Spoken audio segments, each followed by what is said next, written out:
Hindi ka tuloy nakasali sa performance yun dahil sa akin.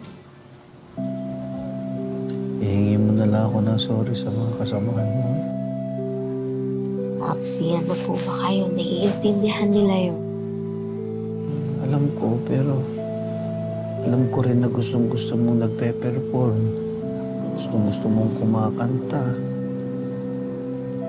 Priority mo yung grupo mo. Pero, priority ko rin po kayo ni nanay. Kaya, pagsasabayin ko po yung pagkayod at pag-aalaga sa inyo. Anak,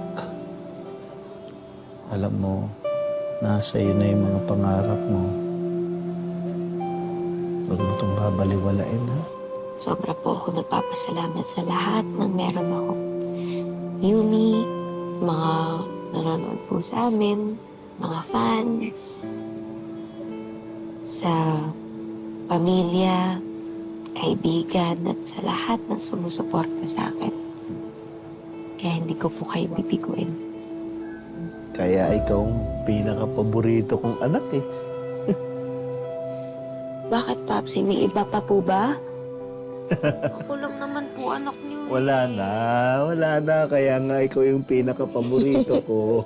Kasi nag-iisa ka lang. Basta anak, tandaan mo to, ha? Pag dumating na yung panahon na hindi na talaga kita maririnig, tandaan mo lang yung lagi natin ginagawa, ha? Yan. Yan. Tapos, dagdag mo to. Sa puso, ha? Kasi ibig sabihin nito, okay ako. Okay ang puso ko. Hey, Papsi, tama na nga po yan. Tama na. Hindi po yung mangyayari. Ay, Baka sakali lang naman. hindi, Papsi. Hindi Baka talaga. sakali lang. Kasi alam mo Hindi naman po. yung papsi mo. Pagka Boy Scout, lagi ganda lang.